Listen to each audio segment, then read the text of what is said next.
जयति परम ज्योति समम समस्तैरनंत पर्यायै दर्पण तल इव सकला प्रतिफलति पदार्थ मालिका यत्र गुरुवः पान्तनो नित्यं ज्ञान दर्शन नायका चारित्रार्णौ गंभीरा मोक्ष मार्गोपदेशका।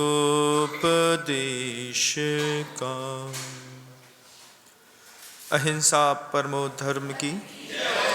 परम पूज्य आचार्य भगवंत गुरुदेव श्री विद्यासागर जी महाराज की। वर्तमान आचार्य परमेष्ठी गुरुदेव श्री समय सागर जी महाराज की। समस्त मुनि संघ की।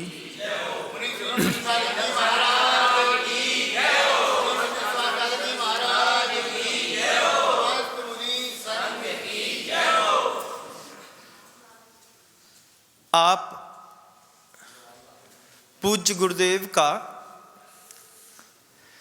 कोई भी प्रवचन आज से 10 साल पहले का सुनिएगा,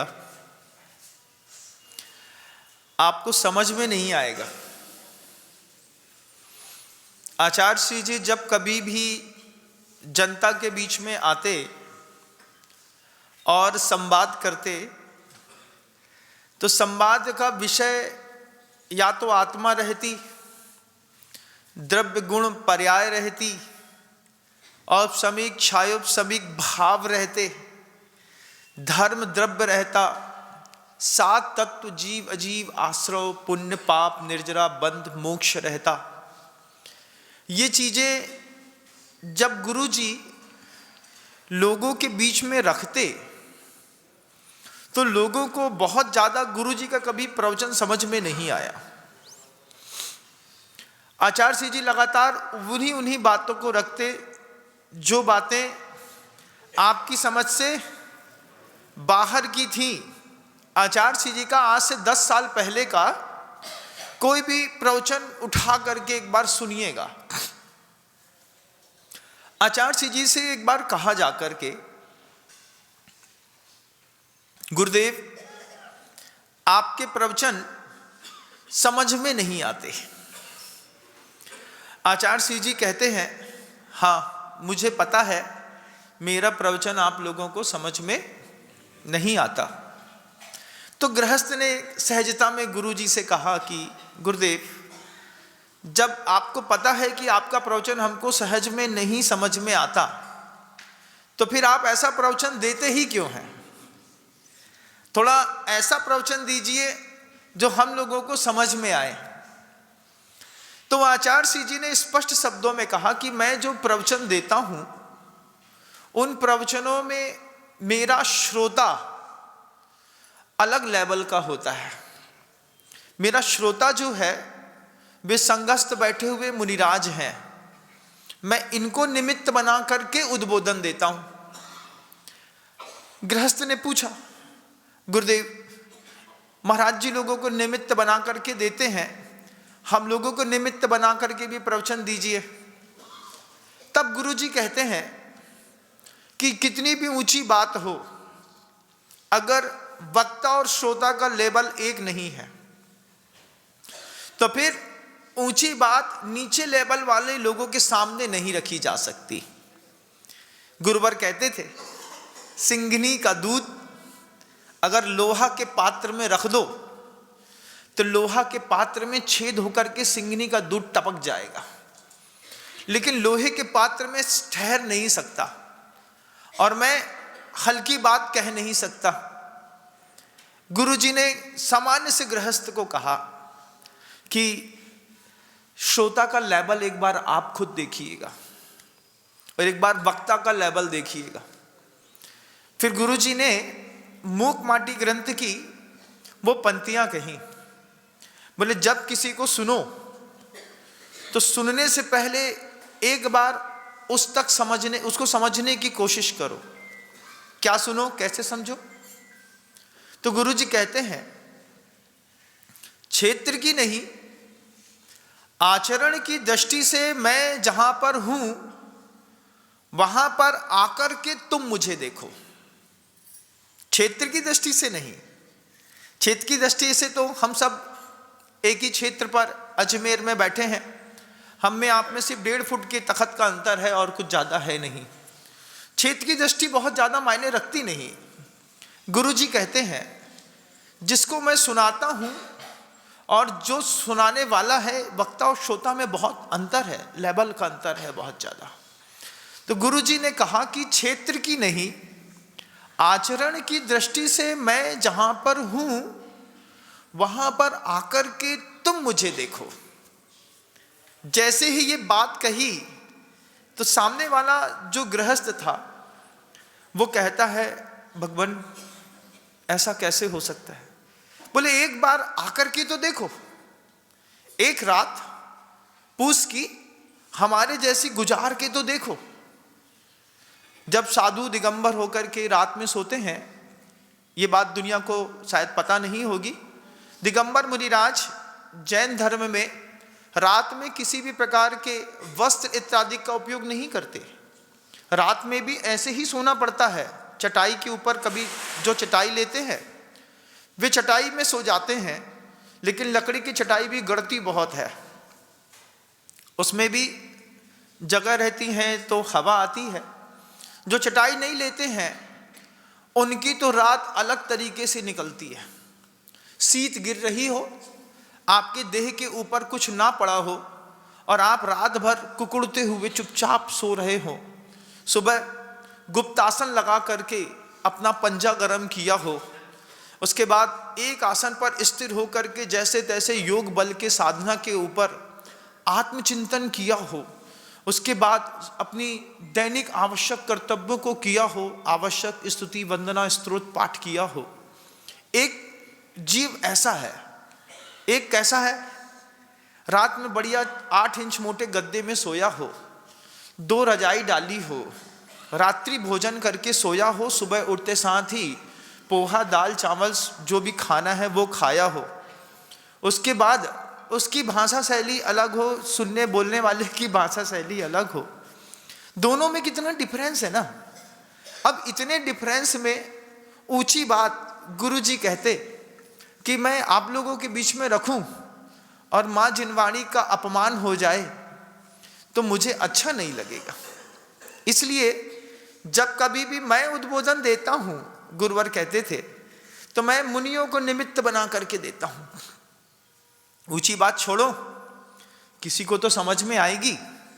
साथ में 50 साधु मुनिराज रहते थे, बोले इनकी और हमारी आचरण शैली एक है, क्षेत्र की नहीं, आचरण की दृष्टि से मैं जहां पर हूं वहां पर आकर के तुम मुझे देखो, एक बार देखो। जिस आचरण की दृष्टि पर सीता है, उस आचरण की दृष्टि पर अगर धोबी पहुंच गया होता तो धोबी कभी भी सीता को ऐसे शब्द नहीं कहता। रावण के घर में गई, अशोक वाटिका में ठहर करके वहां पर तिनके का सहारा लेकर के अपने शील की रक्षा करी। अपने शील के दम पर वो रावण की लंका में रह करके निष्पाप होकर के वापिस लौट करके राम के बगल में आकर के खड़ी हुई।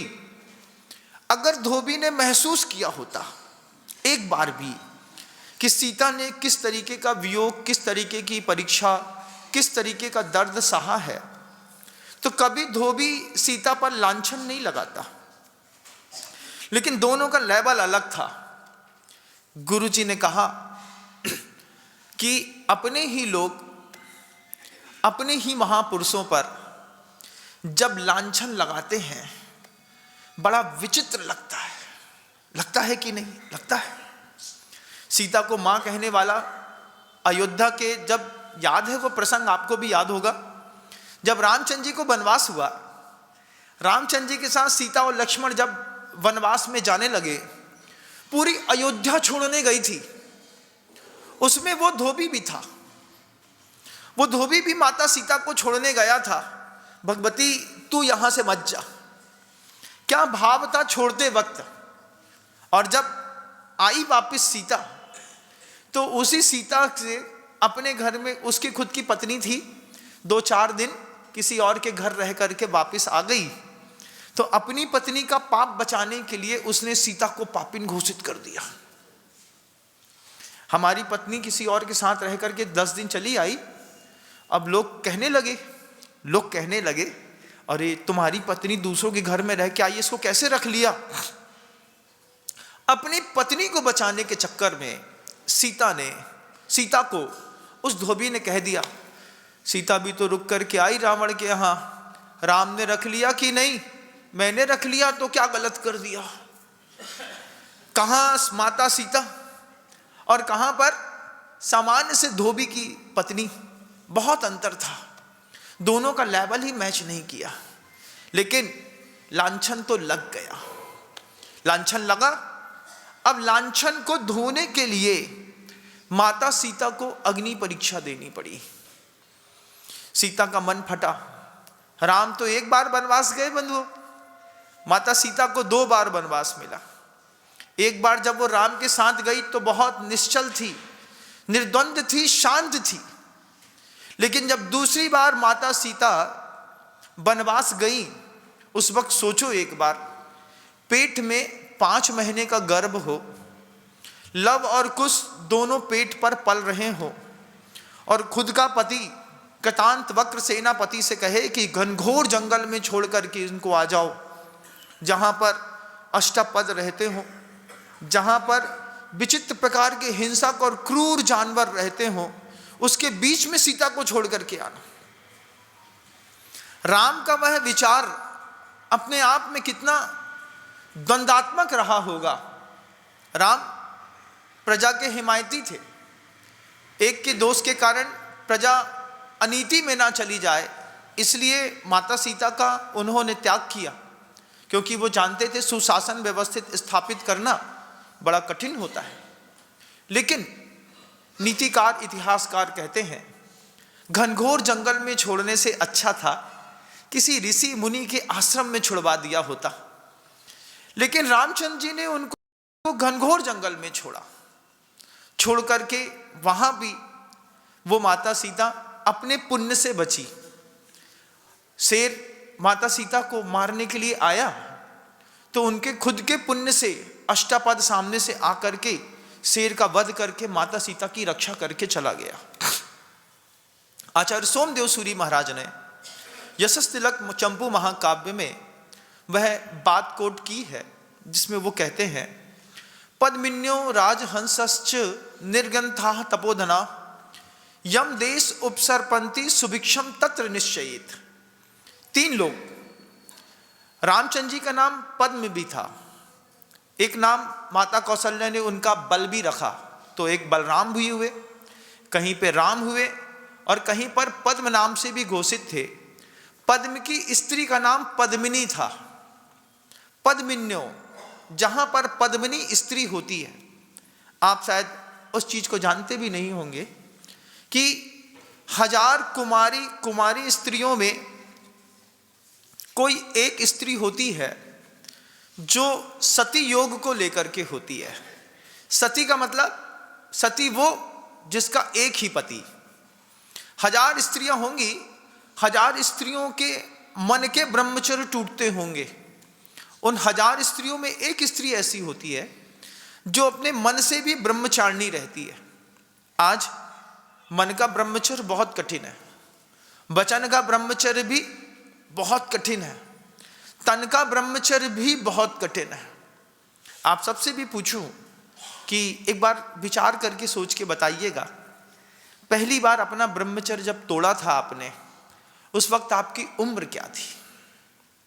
पहली बार जब ब्रह्मचर्य टूटा था आपका, पहली बार 12, 13, 14 साल की उम्र में, 15 साल की उम्र में, उस चीज को कोई जानता नहीं है।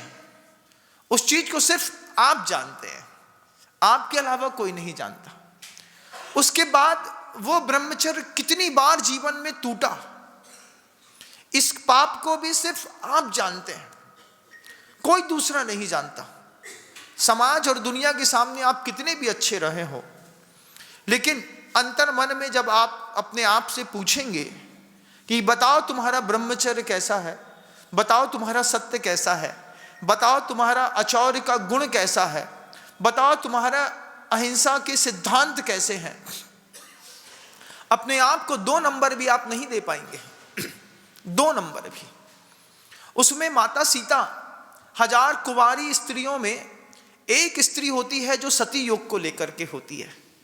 ऐसी 1000 सती स्त्रियों को जोड़ने पर उसमें एक स्त्री ऐसी होती है जो पद्मिनी योग को लेकर के होती है। माता सीता जी पद्मिनी योग को लेकर के पैदा हुई थी। पद्मिनी स्त्री जहां भी रहती है, नीतिकार आचार्य सोमदेव सूरी कहते हैं, यम देश उपसर्पंती सुभिक्षम तत्र निश्चयेत, वो जहां भी रहेगी वहां पर सुभिक्ष रहेगा। तो जब सीता जी रामचंद्र जी और लक्ष्मण जी के साथ जंगल में गई तो पद्मिनी स्त्री के पुण्य से रामचंद्र जी और लक्ष्मण जी को विभिन्न प्रकार के भोजन हमेशा जंगल में मिलते रहे, क्योंकि स्त्री पद्मिनी है।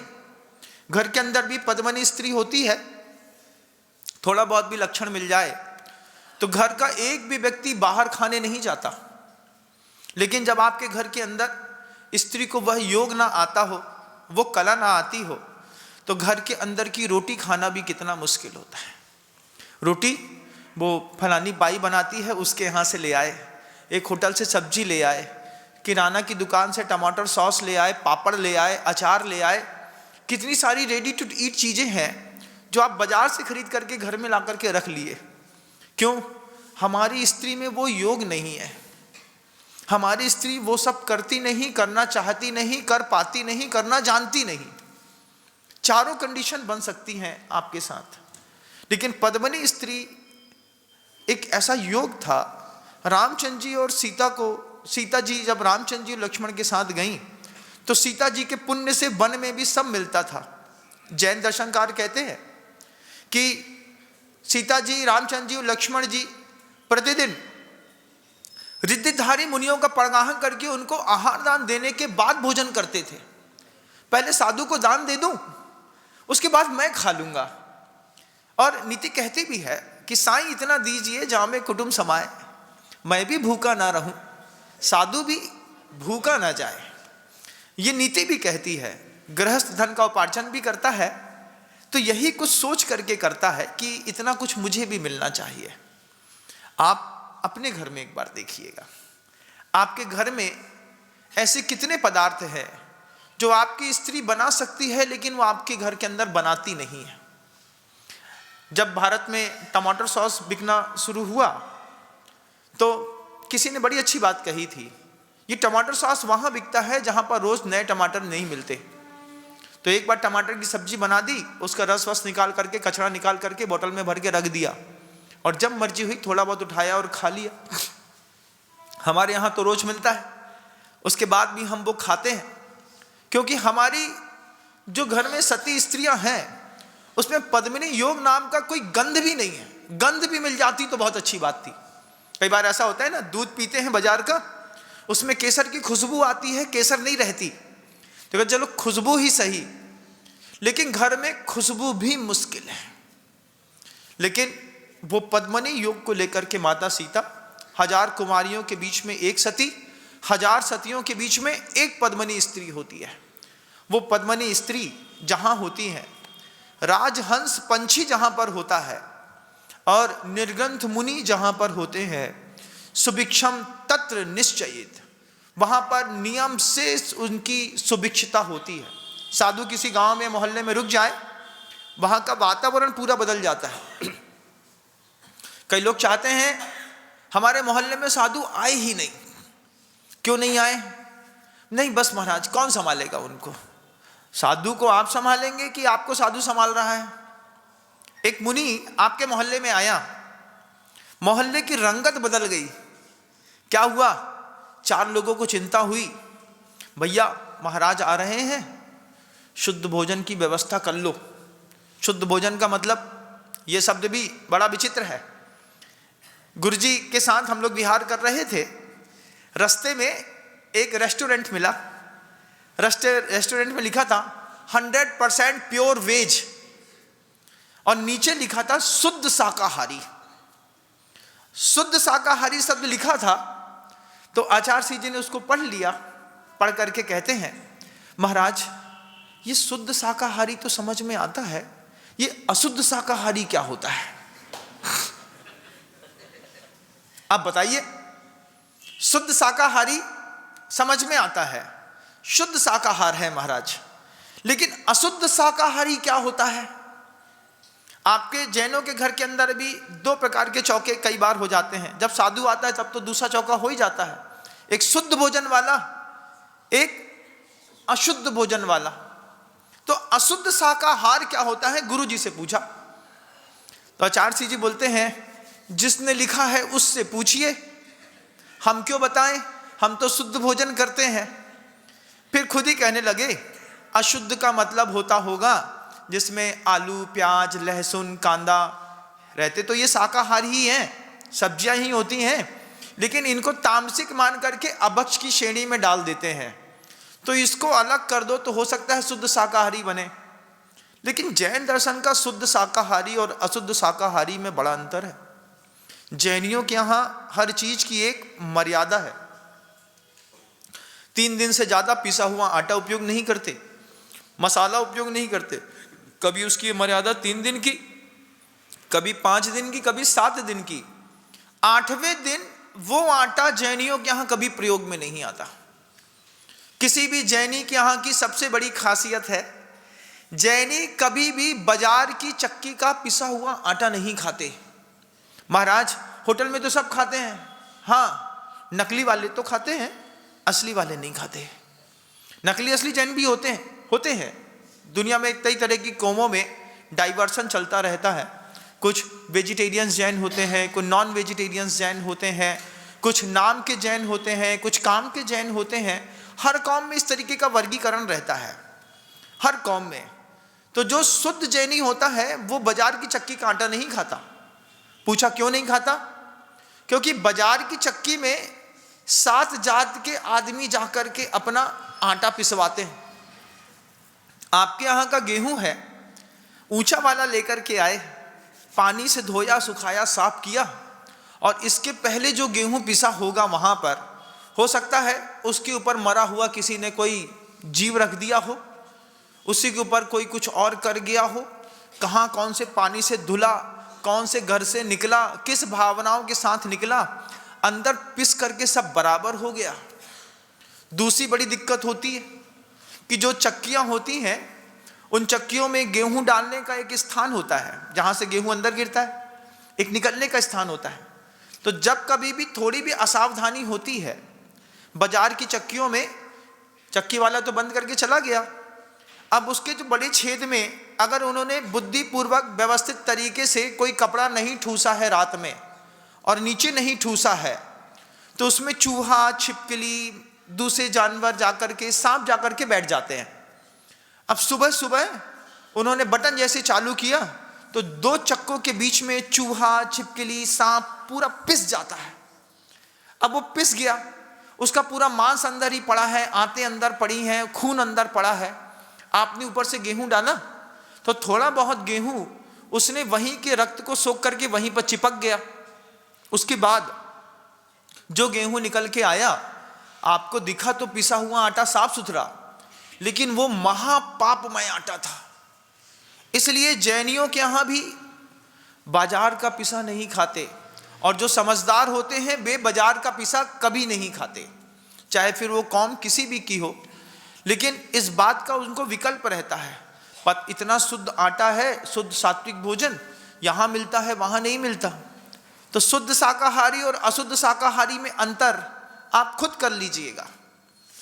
किसी ने कहा तो महाराज क्या खाएं, तो उत्तर एक ही मिलता है, जो आपके गुरु ले सकते हैं, सिर्फ वही चीजें आप ले सकते हैं इस दुनिया में, और कोई चीज ले नहीं सकते। आचार्य श्री जी ने कह दिया, अब आपके गुरु क्या ले सकते हैं, तय कर लीजिए। दिगंबर मुनिराज क्या खाते हैं, नहीं समझ में आता है तो एक दिन आकर के देख लीजिए कैसे बनता है, क्या मिलता है। महाराज जब साधु के लिए आपके घर के अंदर व्यवस्था हो सकती है तो आपके लिए आपके घर के अंदर व्यवस्था क्यों नहीं हो सकती? कितने पुण्यहीन है कि महाराज के लिए तो व्यवस्था हो जाएगी महाराज, लेकिन अपने पति के लिए व्यवस्था नहीं हो सकती। गुरु जी कहते हैं पुण्य शक्ति बहुत क्षीण है आपकी, पुण्य शक्ति से ज्यादा क्रिया शक्ति क्षीण है। इच्छाएं अनंत हैं, पुण्य शक्ति उससे कम है, इच्छा शक्ति क्रिया शक्ति उससे भी कम है। इच्छा शक्ति तो बहुत है, चाहते तो हैं महाराज, लेकिन पुण्य नहीं है। पुण्य होने के बाद भी क्रिया करने की किसी के पास भावना नहीं है। जैसा चल रहा है चुपचाप चलने दो। आचार्य श्री जी ने उन्हीं गृहस्थ से कहा, जब कोई ऐसा जीवन जीता हो उसको मैं उद्बोधन में क्या दूं, आप मुझे बता दीजिए।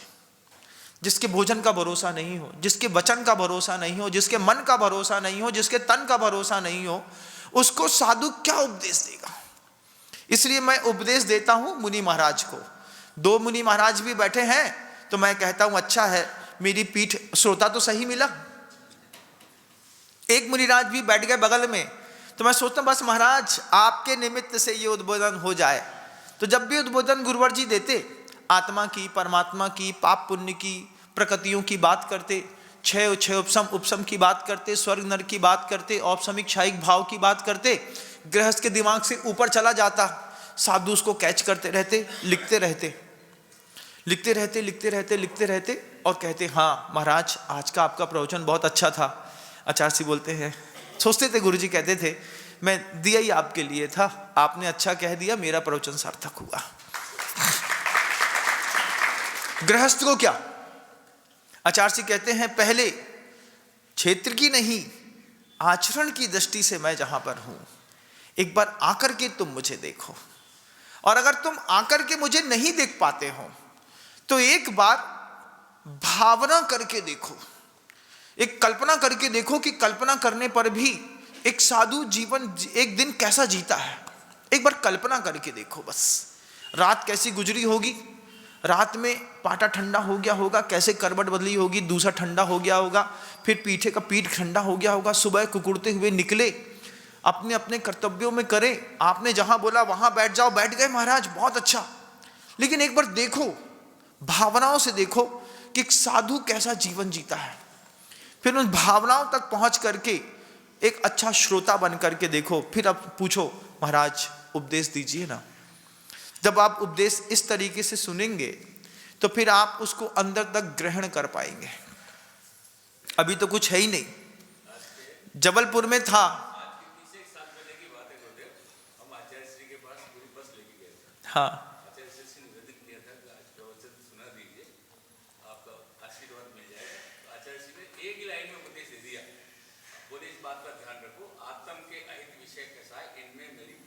परिणति न जाए।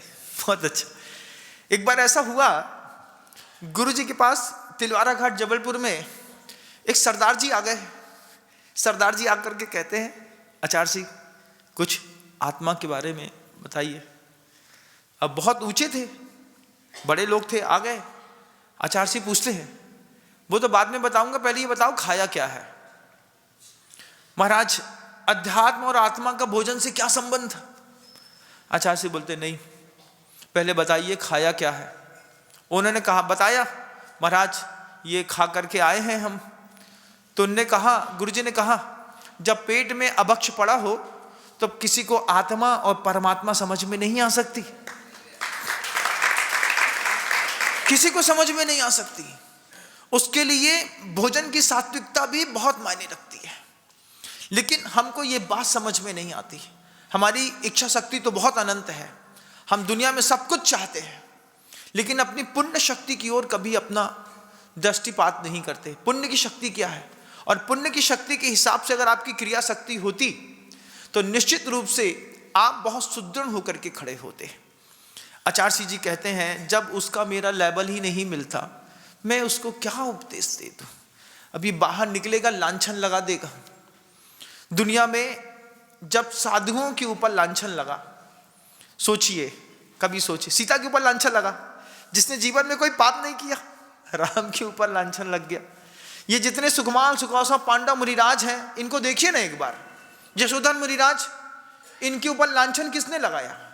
इनके ऊपर उपसर्ग किसने किया? पराये ने।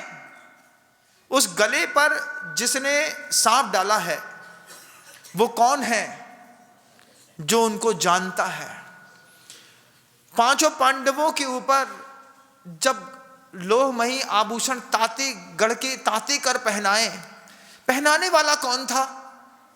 अपना ही था कि नहीं? सुकुमार मुनिराज के पैर खाने वाली वो श्यालिनी कौन थी? अपनी ही तो थी। अपने ने ही अपनों का पैर खाया है, अपनों ने ही अपनों पर लांछन लगाया है, अपनों ने ही अपनों पर उपसर्ग किया है, और ये लगातार हम करते चले आए, कुछ जान करके, कुछ अनजाने में। कई बार हाँ में हाँ मिला, हाँ भैया ऐसे ही होता है, हमने भी ऐसे ही देखा है। क्या जानते हो तुम आत्मा, परमात्मा, धर्मात्मा के बारे में? क्या जानते हो? कुछ नहीं जानते, लेकिन हाँ में हाँ मिला दी, लांछन लग गया। आगम ग्रंथ को खोल करके देखिएगा, जितने भी साधुओं पर उपसर्ग हुए उसमें एक भी विधर्मी नहीं है। किसी विधर्मी ने कोई उपसर्ग नहीं किया। जब भी उपसर्ग हुआ धर्मी के ऊपर सिर्फ धर्मियों ने उपसर्ग किया। लांछन भी लगाया तो किसने लगाया? अपनों ही ने ही लगाया। मरुभूति और कमट के जीव को भी देखिएगा, भाई भाई थे, एक भाई बचाने गया तो दूसरे ने लांछन लगा दिया। ये जितने भी उपसर्ग विजेता मुनिराज इस सृष्टि पर हुए हैं, इन पर जब कभी भी पीड़ा हुई है, वार हुआ है, इनको मारा गया है, उनको मारने वाला कोई अपना था, पराया कोई नहीं था। कहते हैं इतना संकल्प कर लीजिए कि मैं अपने गुरु पर लांछन नहीं लगाऊंगा। इतना संकल्प करके देखो एक बार, बड़ा आनंद आएगा। छोटा सा संकल्प है, महाराज को त्याग दे दीजिए, इतना ही त्याग ले लीजिए। जिस साधु ने कभी कोई पाप नहीं किया, जन्म से लेकर के मृत्यु तक, हम उनके जीवन चरित्र पर किसी भी प्रकार का कोई लांछन नहीं लगाएंगे, हम इसका संकल्प लेते हैं। इतनी सी भी बात अगर दिमाग में फिट बैठ जाए तो लेवल थोड़ा ऊपर उठ जाएगा। लेकिन हम ठहरे धोबी की जात के, सीता पर लांछन लगाने वालों की कौम के लोग कभी किसको छोड़ते हैं क्या? किसी को नहीं छोड़ते।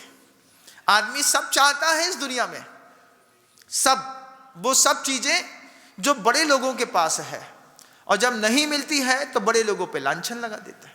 रास्ते में गया मैं, अभी देखा, एक रास्ता चलता रहा था, इंदौर से निकल रहा था, रास्ते में एक BMW खड़ी हुई थी गाड़ी, उसके पीछे एक मर्सिडीज खड़ी थी, कोई बड़े शॉपिंग मॉल के सामने।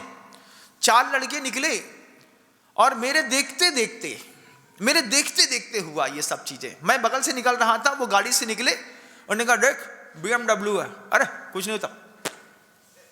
उसी BMW पर थूक दिया, थूक करके वो लड़के आगे निकल गए। हम देखते रह गए। हमने बाद में सोचा, जो चीज औकात से बाहर होती है आदमी उस पर थूक करके अपने अहंकार की पुष्टि करता है। जो चीज औकात से बाहर है, तुम जिसको ले नहीं सकते, जो तुम जिसको खरीद नहीं सकते, जिसको तुमको झेलने की ताकत नहीं है, जब वो चीज तुम्हारे हाथ में नहीं आती तो फिर अंतर्मन क्या बोलता है कि ये BMW रोड में खड़ी, औकात से बाहर है, क्या करें? कुछ नहीं तो थूक दो। थूक करके निकल लिया। वो तो स्पीड पे निकल लिया। अब साहब लोग जिसकी गाड़ी होगी वो अंदर रहे होंगे, लौट के आने तक कोई ना कोई थूकने वाला मिलता है तो साफ करने वाला भी कोई ना कोई मिल जाता है।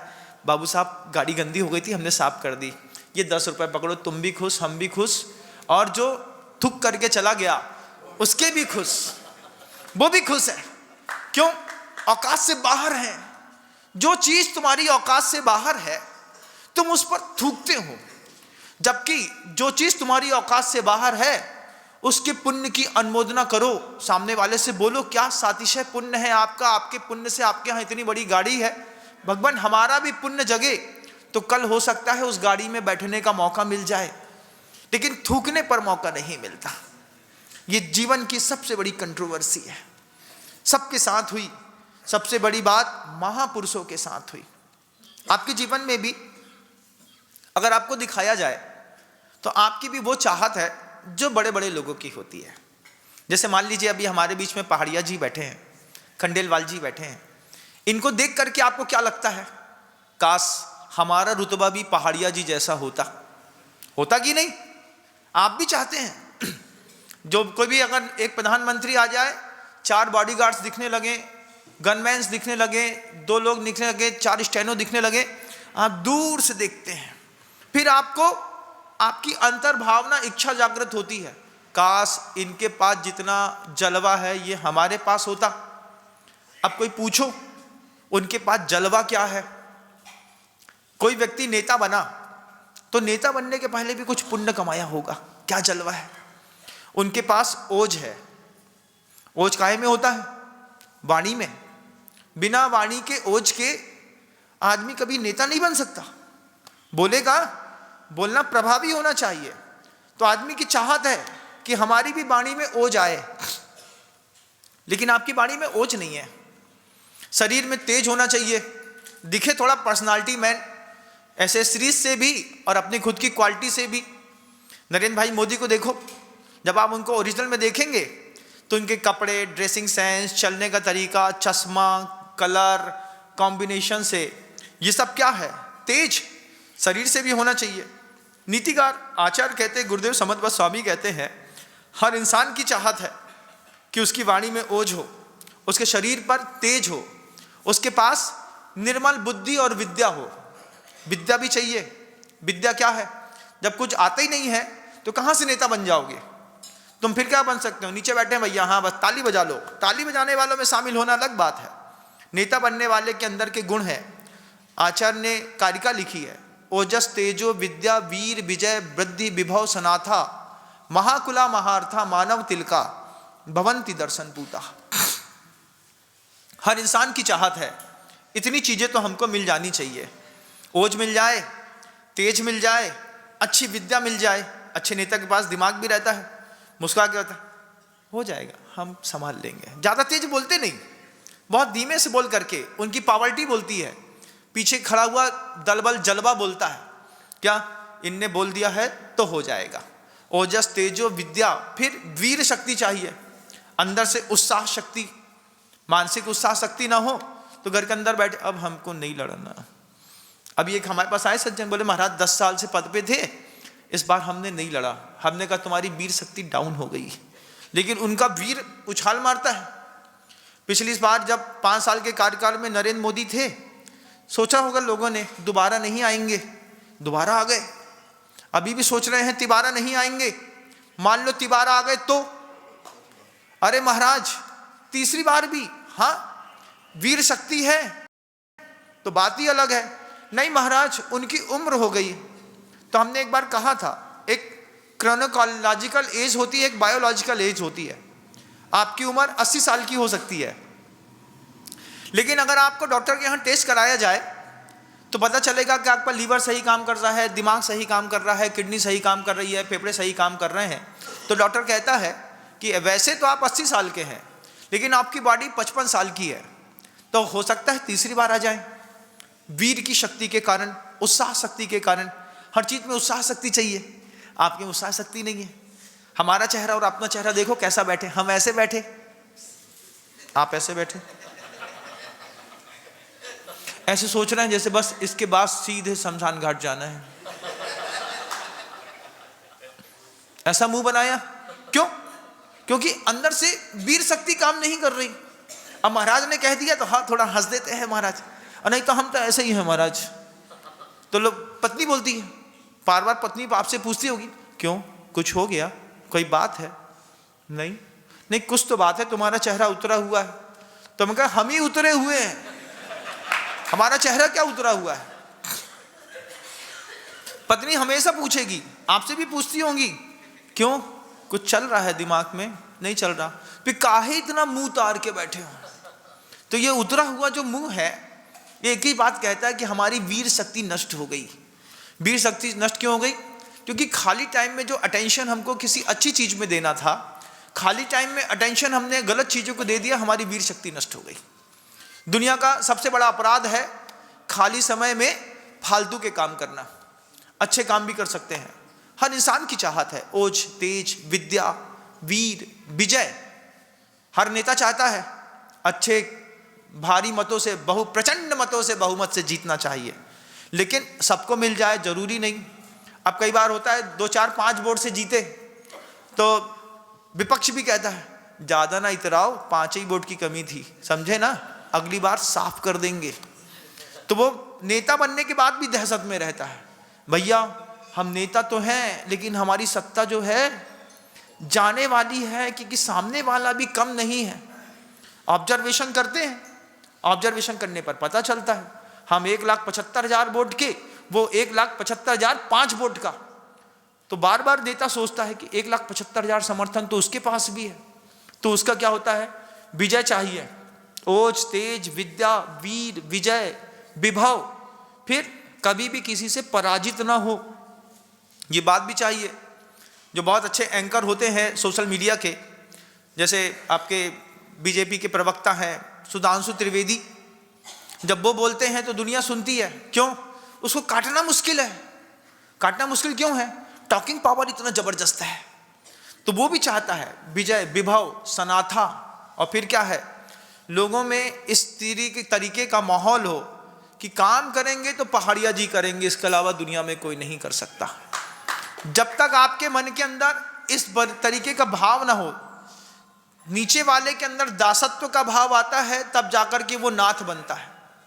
सनाथा, फिर महाकुला, महारथा, बड़े कुल का होना चाहिए। मान लो 2 पीढ़ियों से नेतागिरी चल रही है, तो तीसरा बच्चा पैदा होते साथ ही नेता पैदा हो जाता है। तुमको विधायक बनने में मेहनत लगेगी, लेकिन सांसद के लड़के को विधायक बनने में ज्यादा मेहनत नहीं लगती। क्यों? फैमिली बैकग्राउंड वैसा चल रहा है।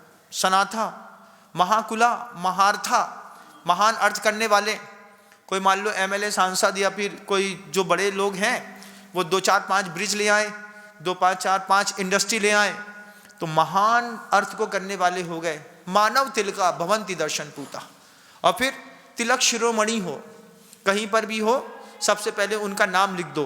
बोले क्या है भैया? बोले महाराज हमारे यहाँ काम होगा, इनके नाम के बिना नहीं होगा। जब कभी भी पंच कल्याणक के पोस्टर छपते ना, तो हमारे सम्माननीय मुख्य अतिथि, उनको पता भी नहीं है कि हम वहां पे मुख्य अतिथि हैं, उनका नाम छाप देते हैं। अभी रास्ते में आ रहा था तो रास्ते में सावरिया सेठ सरकार की बड़ी प्रभावना देखी हमने कहा क्या है सावरिया सेठ सरकार? बोले कृष्ण जी का मंदिर है महाराज, लेकिन बड़ा जलवा है, 50, 55, 60 करोड़ रुपए हर महीने आता है। हमने कहा क्यों? उनकी प्रभावना है। कृष्ण जी के पास जाकर के लोग कहते हैं हमारी 2 करोड़ की अफीम बॉर्डर से क्रॉस हो जाए तो इसका 8% आपका। 2 करोड़ की अफीम निकल गई, 15 मिनट बाद 16 लाख रुपए ला करके सावरिया सेठ को छोड़ दिया। ऐसी भी प्रभावना है। तो ऐसी प्रभावना सामने वाली की भी होती है। आदमी चाहता है, इच्छा है इंसान की कि हमारे पास ये सब होना चाहिए। करता क्या है? लांछन लगाता है। लांछन लगाने वालों को ये सब नहीं मिलता। नीतिकार का सूत्र है परात्म निंदा प्रशंसे सद असद गुणोच्छादनोद्भावने च नीचैर गोत्रस्य। जब आप अपनी प्रशंसा करते हैं, जब आप सामने वाले की खुल करके निंदा करते हैं, परात्म निंदा प्रशंसे सद असद गुणोच्छादनोद्भावने च, अपने गुणों का खुद उद्भावन, हम खुद अपने मुंह में मिट्ठू हो जाएं, हमने ये कराया, हमने ये कराया, हमने ये कराया, हमने ये कराया। भैया तुमने बहुत कुछ कराया, अपने मुंह से क्यों बोल रहे हो? बोलने तो छोटे को, छोटा बोलेगा हमारे मंत्री महोदय की कृपा से हमारे क्षेत्र पर यह विकास हुआ, हमारे सांसद महोदय की कृपा से हमारे क्षेत्र पर यह विकास हुआ। अब सांसद खुद ही अपना मुंह मिट्ठू बन जाए, हमने ये कराया, हमने ये कराया। अपनी प्रशंसा अपने मुख से नहीं। सूत्र कहता है परात्म निंदा प्रशंसे सद असद गुणोच्छादनोद्भावने च नीचैर गोत्रस्य। जो गुण है नहीं वो बता दो, और दूसरे में जो दोष नहीं है उसको निकाल करके दिखा दो। नीच गोत्र का बंद करने वाले मर्सिडीज और BMW में थूक तो सकते हैं, लेकिन उस पर बैठ नहीं सकते।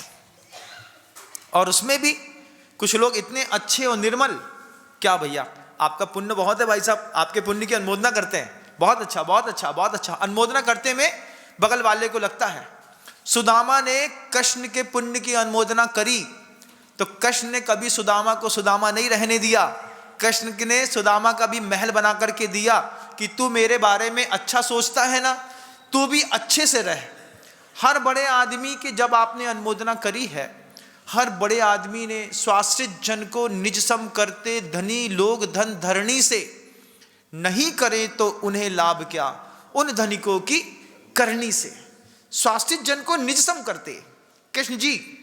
स्वाश्रित जन सुदामा आया, सुदामा को भी ऐसे नहीं मिला। नीति क्या गजब की खेल दिखाती है। सुदामा को जब इतना वैभव मिला ना, उसके पहले भी नीतिकार कहते हैं, भागवतकार कहते हैं क्या, जब तक सुदामा ने एक मुट्ठी चावल कृष्ण को दिया नहीं, तब तक कृष्ण ने उसको महल दिया नहीं। वहां पर भी कह दिया कि पहले एक मुट्ठी चावल तो चढ़ाना पड़ेगा। सुदामा ने एक मुट्ठी चावल कांख में दबा करके लाया। पूछते हैं कृष्ण, कुछ तो दोगे मुझे तुम? हाँ, क्या दोगे? कुछ नहीं है मेरे पास, कुछ तो है, कुछ तो है जो तुम दे सकते हो। एक मुट्ठी चावल चढ़ाओगे, उसके बाद तुमको महल मिलेगा। ओज का, तेज का, विद्या का, विजय का, वृद्धि का, विभव का, सनाथा का, महाकुल का, महार्था का, मानव तिलक का, ये सब महल हैं। सबको नहीं मिलते, चढ़ाने वाले को मिलते हैं। महाराज हम चढ़ाएंगे नहीं।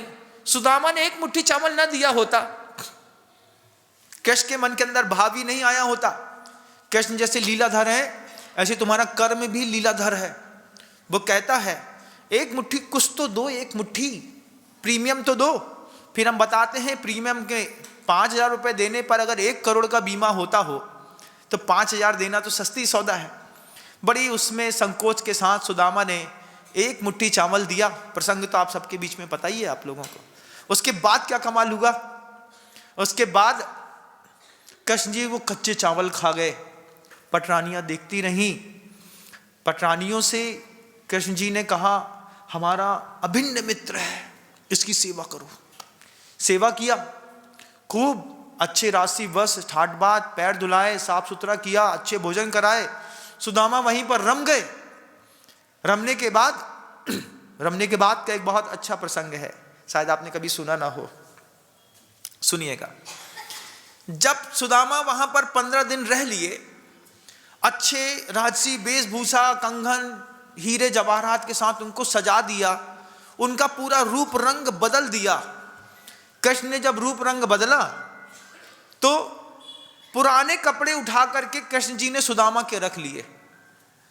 रखने के बाद जब सुदामा जी जिस दिन बोला कृष्ण जी से सुदामा ने कि बहुत दिन हो गए हैं, अब आपकी आज्ञा हो तो मैं अपने घर जाऊं, तो कृष्ण अवश्य, बहुत अच्छा।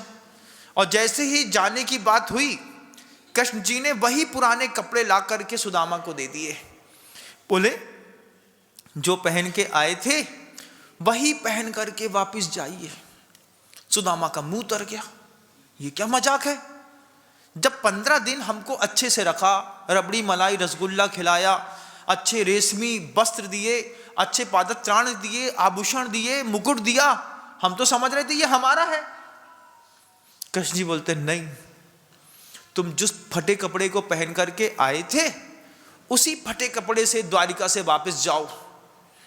जब वापस कृष्ण जी ने सुदामा को वो कपड़े पहनाए, अब सोचो अच्छा कुर्ता पैजामा उतार करके कोई फटा कपड़ा पहन करके चले तो कितना बुरा लगेगा, लगता है कि नहीं? आप बताइए, कृष्ण जी ने अच्छा किया कि बुरा किया? आप बताओ। अच्छा किया? बोलो तो, कुछ तो बोलो, संगी हो ना, दिमाग तो है।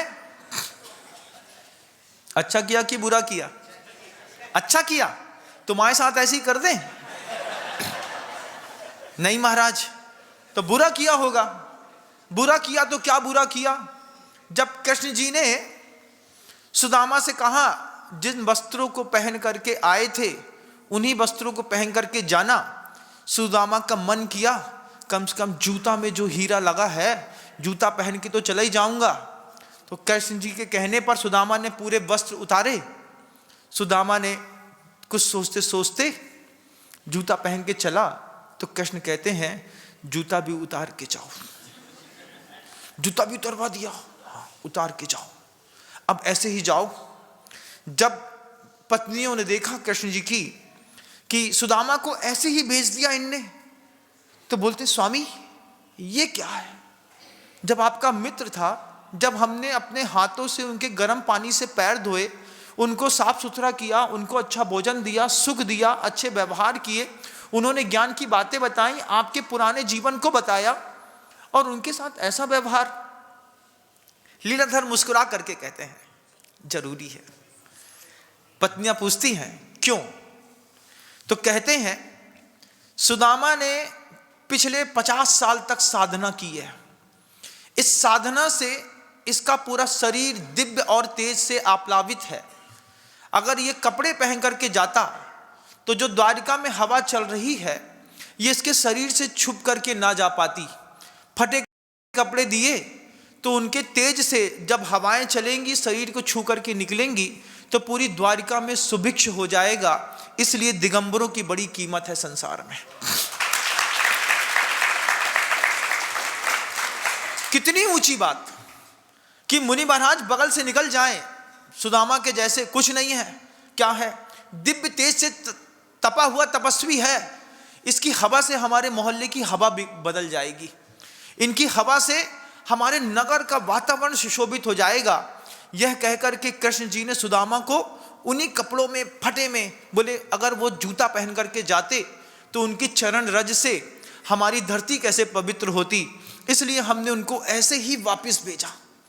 क्या होता है एक अपरिग्रहवाद का सिद्धांत, जिसको कहते हैं आकिंचन्य धर्म होता है। कुछ चाहिए नहीं, बिल्कुल निर्विकल्प होकर के, निर्द्वंद होकर के, फक्कड़ होकर के। इसलिए साधु संत पादत्राण नहीं पहनते। क्यों? तपस्या का जो तेज है वो जिस धरती से रथ से छुबेगा, हो सकता है उस रथ से स्पर्शित होने के कारण किसी और का भला हो जाए। क्योंकि बहुत सारी रिद्धियां होती हैं। हमारे यहाँ तो 64 रिद्धियां प्रसिद्ध हैं, है ना? आमी विषाणम, दिट्ठ विषाणम, उग्र तवाणम, तत्व तवाणम, महातवाणम, घोर तवाणम, घोर गुणाणम, घोर प्रक्रमाणम, घोर गुण बम्बियारिणम, आमो सही पत्ताणम, जल्लो सही पत्ताणम, खेलो सही पत्ताणम, सब्बो सही पत्ताणम, बिट्ठो सही पत्ताणम। कितनी रिद्धियां हैं। इन सारी रिद्धियों वाले जो मुनिराज हैं, ये अगर कपड़े पहन करके घूम रहे होते तो रिद्धि का कमाल दिखाई देता नहीं। दिगंबर, महासाधु दिगंबरा। कृष्ण जी ने सुदामा को वैसे जाने दिया। और जब सुदामा जी घर पहुंचे तो 15 दिनों के अंदर लीलाधर ने ऐसी लीला रची कि जाते साथ ही कुटिया महल में बदल गई। सुदामा पूरी रास्ते भर कुछ सोचते रहे। बाद में सुदामा ने खुद स्वस्थ चिंतन किया, मेरा भी तो प्रारब्ध है, मैं क्या करूं। उनकी धरती पर गया तो पुण्य भोग करके वापिस आ गया, मेरा कर्म उदय चल रहा है। फिर वापिस घर में पहुंचा, फिर पुण्य का उदय शुरू। क्यों? एक मुट्ठी चावल अगर कृष्ण को दिया है तो कृष्ण कभी भी तुमको एक के बदले एक नहीं देगा, 1000 गुना करके खड़ा कर। दान की महिमा अपरंपार है बंधु, दान की महिमा अति अपरंपार है। आप एक बार कल्पना करके देखिएगा, अगर इस विश्व में पूर्वजों ने दान ना दिया होता तो क्या क्या चीजें संसार में नहीं होती। एक बार कल्पना करिए, हम यहां पर जहां पर हम बैठ करके उद्बोधन दे रहे हैं, आप इस सात्विक तत्व को सुनकर के कुछ अंतर्मन को शांत कर रहे हैं। ये दान से बना है कि अभिमान से बना है? दान से बना है। ये प्रतिमाएं रखी, ये दान से रखी गई। यहां पर सोने चांदी के कलश रखे गए, दान से रखे गए। पंखा लगा, दान से लगा।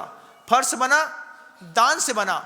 अगर दान ना दिया जाता होता, दान की कोई कीमत नहीं होती, दान नहीं देना चाहिए, अगर ऐसी कोई बात होती तो आप सोचो दान से दुनिया में क्या क्या है। गोमटेश्वर बाहुबली भगवान जो बने वो काहे से बने? दान से बने। वो मंदिर नहीं होता, सम्मेद शिखर जी नहीं होता, गिरनार नहीं होता, चंपापुर का मंदिर नहीं होता, धर्मशालाएं नहीं होती, भोजनशालाएं नहीं होती, अनाथशालाएं नहीं होती, गौशालाएं नहीं होती, तुम्हारा स्वाभिमान कहां पर जाकर के रुकता? बिना दान के तुम क्या होते? दान की ताकत है, दुनिया में इज्जत है। अगर दान ना होता तो कुंडलपुर के बड़े बाबा का मंदिर नहीं होता। रामचंद्र जी का अयोध्या में इतना बड़ा मंदिर कैसे बना? दानियों से बना। किसने दिया? 7 जात के आदमी ने दिया, क्योंकि राम सबके इष्ट हैं। हमारा भी थोड़ा सा पैसा प्रभु श्री राम के उस मंदिर पर लगे, तब यहां पर वो रामचंद्र जी की गाथाएं गाई जा रही हैं। अगर दान ना होता षष्ठी पर, एक शब्द ना होता, दान और त्याग दो शब्द को अपने घर से मिटा दीजिए, चलिए अपने घर में मिटा करके देखिए घर की हालत क्या होगी। जिनके घरों में परिग्रह है और जो दान करना नहीं जानते, उनके घरों की हालत देखिएगा। संपत्ति में जब झगड़ा हुआ, किस कारण हुआ? भाई भाई में टकराव पड़ा, क्यों हुआ? देना नहीं चाहता। परिग्रह सुख देता है दुख देता है? बताओ मुझे। धन दुख देता नहीं है, धन तो सुख देता है, लेकिन धन को जो आपको नीडफुल, जो आपकी कॉम्प्लेक्स है, जो आपको चाहिए है, वो लेने के बाद जो अतिरिक्त बचता है, अगर आप अतिरिक्त का विसर्जन नहीं करते हैं तो घर के अंदर क्या होता है? भाई भाई में झगड़ा हुआ, किस कारण? आवश्यकताओं के कारण कि इच्छाओं के कारण? किस कारण? इच्छाओं के कारण। आवश्यकताओं के कारण झगड़ा कभी नहीं हुआ भाई भाई में। बाद में इच्छा हुई, एक BMW लेना है, पैसा तो बहुत है, बड़े भाई ने मना कर दिया, उनने कह दिया हमारा हिसाब किताब करो, हम अलग रहेंगे। झगड़ा कब हुआ? जब परिग्रह में किसी की दृष्टि गई। आप मुझे बताओ, वेनेजुएला पर जो अभी अटैक हुआ है, ट्रंप ने अटैक किया, ये किस लिए किया? परिग्रह है उसके पास, क्या है? भंडार है तेल का, नहीं देंगे तो, नहीं दोगे तो छीन लेंगे। परिग्रह जहां भी रहा है संसार में, उसने हिंसा कराई है बंधुओं। चाहे घर में हो, शरीर में हो, शरीर में भी परिग्रह हिंसा कराता है। 1 कुंटल 20 किलो के हैं, ना उठने के ना बैठने के, कुछ नहीं करते हैं बाबू साहब। उठाने के लिए 2 आदमी चाहिए, बैठाने के लिए 2 आदमी चाहिए, गाड़ी से आएंगे गाड़ी से चले जाएंगे। ये जो शरीर के अंदर भी परिग्रह है, ये तुम्हारी खुद की हिंसा करा रहा है। क्यों? खा नहीं सकते, जा नहीं सकते, आ नहीं सकते, पा नहीं सकते, कुछ नहीं कर सकते।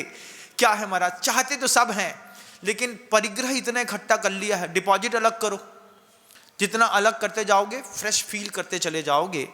परिग्रह अगर बहुत ज़्यादा सुख का निमित्त होता तो तीर्थंकर उसको पाप में रख करके नहीं जाते। हमारी एक मिस्ट्री है, हम सोचते हैं कि बहुत सारा घर के अंदर संपत्ति होगी तो काम आएगी, लेकिन किसी के काम नहीं आती बंधुओं। जितना उपयोग करते हैं बस उतनी ही काम आती है। हमसे ज़्यादा फॉरेन कल्चर बेस्ट है। हम खजुराहो में थे, फॉरेन कल्चर के लोगों को देखा, वो शिक्षक थे, हस्बैंड वाइफ दोनों, उनके पास करीब 3, 3.5, 4 करोड़ रुपए थे। उनसे पूछा, वो कहते हैं हम पूरे वर्ल्ड टूर पर निकले हैं। कब तक? बोले 4.5 साल का वर्ल्ड टूर है हम लोगों का, 4.5 साल हम लोग घूमेंगे पूरा वर्ल्ड, और पूरा घर बेच करके निकले। कुछ नहीं बचा वहां पर, जहां से जिस देश से निकले, पासपोर्ट है, वीजा है, नागरिकता है, बस हो गया। और साथ में लेके क्या निकले? बोले अकाउंट में पैसा है, ATM कार्ड है, 4 कैमरे हैं, रील है, सिम है, बस हो गया, इतना ही। अब क्या करोगे? बोले धन है तो भोग लें, नहीं रहेगा तो क्या करेंगे? तुमसे अच्छे वो हैं कि कम से कम धन को भोग लेते हैं। तुम तो धन को भोगते भी नहीं हो, तुम भोग लो ना धन को, कोई दिक्कत नहीं। धन को भोगना भी नहीं है, परिग्रह संचित करके रखो, रखते रहो, रखते रहो, रखते रहो, रखते रहो। एक दिन ED की रेट पड़ेगी ना, सब गायब मिल जाएगा। महाराज सोचा था काम आएगा, लेकिन सरकार ने दबा दिया, अब क्या करेंगे? कुछ नहीं करना ज्यादा, एक ऑफिसर को तुम्हारा अकाउंट सीज तो करना है, बस हो गया। फोन नंबर तुम्हारा सरकार के पास है, 1 कार्ड 1 नेशन पॉलिसी बनी चुकी है, एक लिंक से दुनिया भर की चीजें अटैच है। तुम दुनिया के किसी भी बैंक में खाता खोलो, वो लैपटॉप पर एक नंबर डालेगा और दुनिया भर की इंक्वायरी आकर के उसके सामने दिख जाती है। बस उसको लिखना तो बात है, 2 शब्द दबाने हैं, सीज। इतना करने पर खरबों रुपए सीज हो जाते हैं। संपत्ति है तो भोग लो, भोगने की सामर्थ्य ना हो तो दान करके दूसरों के लिए एक निमित्त छोड़ करके जाओ, तो जीवन की सार्थकता है। लेकिन संकल्प करो कि हम सीता के ऊपर लांछन नहीं लगाएंगे, क्योंकि जितने भी महापुरुष आपके धर्म में हुए हैं, जब भी उनने कष्ट पाया है, जब भी उन पर उपसर्ग हुआ है, लांछन लगा है, अपनों ने लगाया है, विधर्मियों ने कभी शासन पर लांछन नहीं लगाया। आपका अंतर्मन समृद्ध बने। शब्दों को विराम देता हूँ। गुरुदेव श्री विद्यासागर जी महाराज।